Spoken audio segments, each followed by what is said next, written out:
It is an extraordinary story. These outsiders to the banking world. What do you think it was about that founding crew that made Capitec so successful? They came from a different discipline.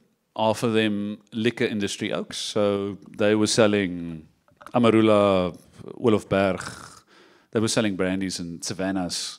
They had to find ways for their market to grow, to go into the townships and to go into rural areas and to really understand consumers there.